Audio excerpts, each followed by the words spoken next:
বৃহস্পতিবার রাজ্য সরকারের বিভিন্ন প্রকল্প নিয়ে পঞ্চায়েত ও গ্রাম উন্নয়ন দপ্তরে জেলা পর্যালোচনা সভা অনুষ্ঠিত হল ময়নাগুড়ি রবিতীর্থ ভবনে। এদিন ময়নাগুড়ি রবিতীর্থ ভবনে গ্রাম উন্নয়ন ও পঞ্চায়েত মন্ত্রী শ্রী প্রদীপ কুমার মজুমদার ও রাষ্ট্রমন্ত্রী শিউলি সাহা সহ আরও দুই মন্ত্রী, অনগ্রসর কল্যাণ ও আদিবাসী উন্নয়ন দপ্তরের মন্ত্রী বুলুচিক বড়াইক সহ মন্ত্রী বেচারাম মান্না এই চার মন্ত্রীর উপস্থিতিতে জেলা পর্যালোচনা সভা অনুষ্ঠিত হয়। এদিন প্রথমে এসে রবিতীর্থ ভবনে স্বচ্ছ ভারত মিশন, ময়নাগুড়ি খাদি সোসাইটি, প্রগতি জুট অ্যাক্টিভিটি ক্লাস্টার ও জেলা পরিষদের ইলেকট্রিক বায়ো টয়লেট পরিদর্শন করেন। এরপর রবিতীর্থ ভবনে মুখ্যমন্ত্রীর বিভিন্ন প্রকল্প নিয়ে বক্তব্য রাখেন মন্ত্রী প্রদীপ কুমার মজুমদার।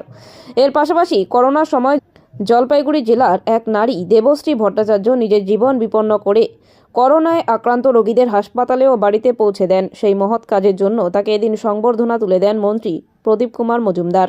সেই সঙ্গে গতকাল যে খবর আমরা সম্প্রচারিত করেছিলাম, খাগড়াবাড়ি লাটিমের বাড়িতে পানীয় জলের সমস্যা নিয়ে নদীর জল পান করছে সমস্যায় বাসিন্দারা, এই প্রশ্নের উত্তরে গ্রামোন্নয়ন ও পঞ্চায়েত মন্ত্রী বলেন, বিষয়টি আমার দপ্তরে না হলেও আমি বিষয়টা নিয়ে কথা বলবো।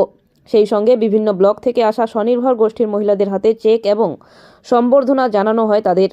সভা শেষে বৃহস্পতিবার সন্ধ্যা 7টা নাগাদ চার মন্ত্রী পরিদর্শনে যান খাগড়াবাড়ি 2 গ্রাম পঞ্চায়েত এলাকার সলিড ওয়েস্ট ম্যানেজমেন্ট প্রকল্প পরিদর্শনে।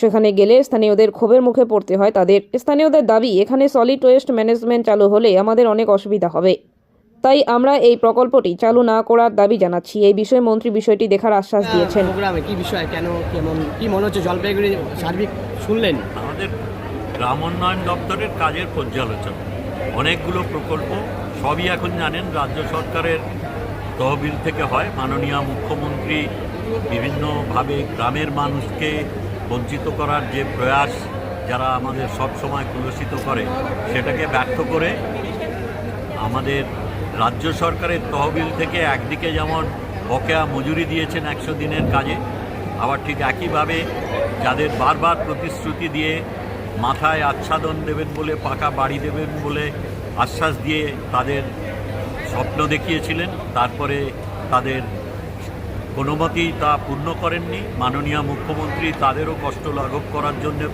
11 লক্ষ তালিকাভুক্ত উপভোক্তাদের এবং এছাড়াও যারা সরাসরি মুখ্যমন্ত্রীকে জানিয়েছিলেন বা অধুনা যেসব প্রাকৃতিক বিপর্যয় হয়েছে তাতে বাড়ি ভেঙে পড়েছিল, সেই সব বাড়ি করে দেওয়ার জন্য 1,20,000 টাকা করে রাজ্যের তহবিল থেকে দেওয়ার ব্যবস্থা করেছেন।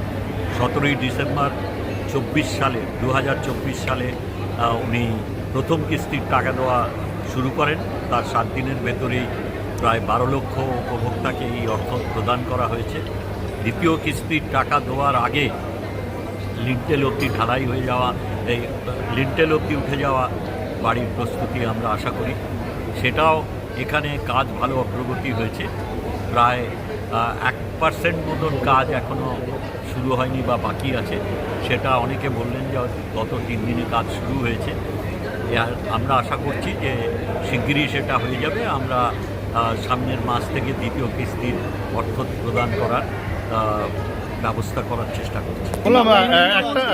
বললাম স্যার, একটা কথা, যে ময়নাগুড়ি খাগড়াবাড়ি 2 অঞ্চলের প্রায় 2 বছর থেকে জল পাচ্ছে না, পানীয় জল। সেখানে নদীর জল খাচ্ছে এবং নদীর জলে স্নান, সব কিছুই নদীর জল। সেখানে তাদের পর্যালোচনায় ওঠেনি, যদিও বিকল্প জলের ব্যবস্থা করার জন্য প্রাথমিকভাবে আমাদের যে 15 ফাইন্যান্স কমিশনের টাইড ফান্ড আছে, তার থেকে জলের ব্যবস্থা করা যায়। কিন্তু পানীয় জলের ব্যবস্থা আমাদের আরেকটি দপ্তর আছে, আপনারা জানেন, পিএইচই অর্থাৎ জনস্বাস্থ্য কারিগরি বিভাগ। আমরা এই প্রসঙ্গটা ওঠেনি এই জন্যে, কারণ এটা গ্রামোন্নয়ন দপ্তরের কর্মকাণ্ডের ভেতর পড়ে না।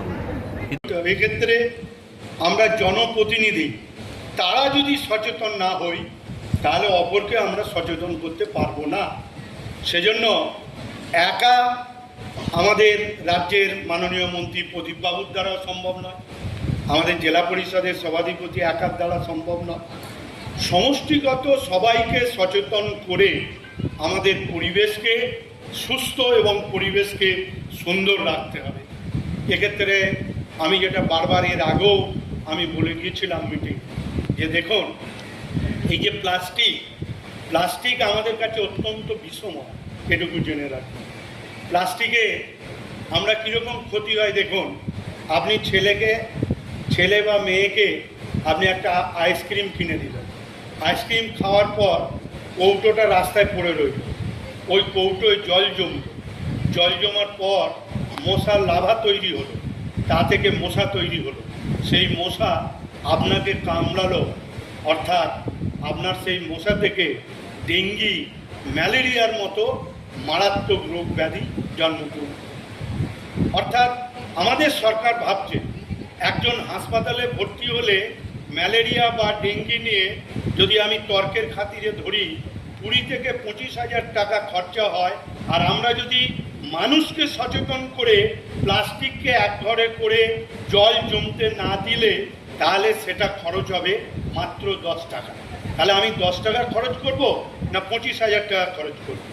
আমরা 10 টাকা খরচের ওপরই বেশি জোর দিচ্ছি এবং সচেতনতার ওপরই আমরা বেশি জোর দিচ্ছি।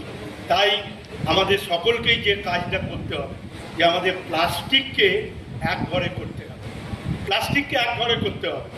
এই কাজ আমরা জানি যে যে ব্যবস্থা আমরা করেছি তাতে প্লাস্টিক ছাড়া আমরা চলতে পারবো না, কিন্তু এই প্লাস্টিকই হচ্ছে একদিন বিষময় অবস্থা পৌঁছাবে। আমরা পাড়ায় কেউ যদি পয়জন খায় বলে লেগে লোকটা খেলো আর মরে গেল, আর প্লাস্টিক এমন বিষ এটা দগ্ধে দগ্ধে মরবে, অর্থাৎ মৃত্যুর সঙ্গে সঙ্গে হবে। এমন কিছু প্লাস্টিকের প্লাস্টিকের বিষয় নিয়ে এমন কিছু রোগ আসবে যে রোগগুলোকে নিয়ে আমাদের দগ্ধে দগ্ধে মরতে হবে। তাই আমরা পঞ্চায়েত দপ্তরের মধ্য দিয়ে মিশন নির্মল বাংলা বেশ কিছু প্রকল্প আমাদের রয়েছে, যেগুলো এই যে plastic waste management, solid waste management, grey water management, এগুলো আমাদের আরও বেশি সচেতন হতে হবে।